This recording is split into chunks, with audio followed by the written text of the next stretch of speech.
Bonjour et bienvenue pour cette nouvelle vidéo de la chaîne Maths en Jeu où aujourd'hui je vais vous présenter une nouvelle variante du jeu Décimo qui est présenté ici et que vous connaissez maintenant, pour lequel j'ai classé les cartes par couleur. Donc ici j'ai mis le paquet rouge des écritures décimales, le paquet bleu des écritures sous forme d'une seule fraction décimale, ici la somme d'un nombre entier et d'une fraction décimale pour la partie décimale, la somme du nombre entier et des différentes parties décimales décomposées, et enfin l'écriture avec les mots dixième, centième, millième. Alors pour cette activité, les élèves vont avoir besoin d'un document papier sur lequel ils vont pouvoir inscrire les réponses des devinettes. Et les 30 devinettes, là je les ai préparées, mais vous aurez en lien dans la vidéo le document pour pouvoir imprimer, découper et avoir ces différentes étiquettes. Alors ces 30 devinettes, elles sont classées par couleur. Il y a les 5 couleurs du jeu, donc rouge, bleu, jaune, vert et violet. Et il y a aussi soit A, soit B, soit 1, soit 2, soit 3 en fonction du niveau. Donc ce qui fait qu'il y a 30 devinettes, c'est qu'on va avoir de 1 jusqu'à 3 avec A et B. Ça fait bien 30.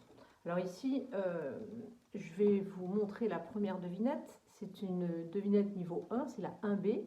Elle est verte, ce qui veut dire que le résultat de cette devinette, la réponse à cette devinette, sera une carte de la couleur verte. Alors la devinette est la suivante. Je possède 7034 millièmes. Donc il va falloir que j'aille chercher la carte qui correspond à 7034 millièmes dans mes cartes vertes, puisque le numéro est vert. Donc je possède 7034 millièmes, et bien ça va être, si je ne me trompe pas, cette carte-ci.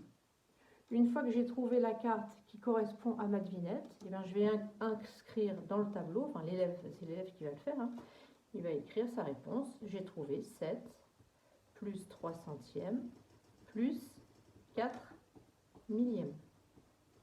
Une fois que ma devinette est faite, je vais passer au suivant. Alors je vous ai juste sélectionné les devinettes des 3 niveaux. Donc pour le niveau 2, les dixièmes, centièmes, millièmes sont un peu mélangés. C'est ce qui crée la difficulté supplémentaire. Donc là on a la devinette 2A rouge. Je possède 4 centièmes, 3 dixièmes et 7 unités. Je vais donc aller chercher dans les cartes rouges à quoi ça pourrait bien correspondre. 7 unités, 4 centièmes, 3 dixièmes, c'est celle-ci. 7 unités, 4 centièmes, 3 dixièmes. Donc je vais inscrire dans la case 2A 7,34. Alors pour le niveau 3, je vais avoir ce genre de devinette. La différence entre le chiffre des dixièmes et millièmes est 1. Mon chiffre des dixièmes est supérieur à celui des millièmes. Il faut que j'aille chercher la réponse à cette devinette dans les cartes jaunes. Alors, comme je suis sur un niveau 3, il va falloir que je réfléchisse. La différence entre les dixièmes et les millièmes est 1. Donc ça veut dire que je ne vais pas avoir de centièmes. Donc ça va être une de ces deux cartes-là. La différence entre les centièmes, les dixièmes et les millièmes est 1. Et mon chiffre des dixièmes doit être supérieur à celui des millièmes. C'est donc cette carte-là.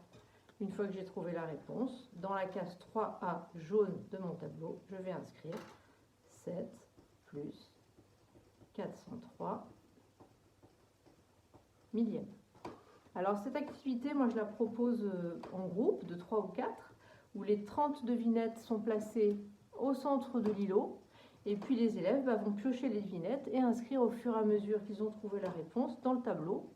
L'objectif étant qu'à la fin de la séance, le groupe a réussi à remplir les 30 cases pour pouvoir le rendre au professeur à la fin. Voilà, et bien écoutez, à bientôt pour une prochaine vidéo, et n'hésitez pas à me faire part de vos expériences en classe avec ce jeu. Merci beaucoup, au revoir.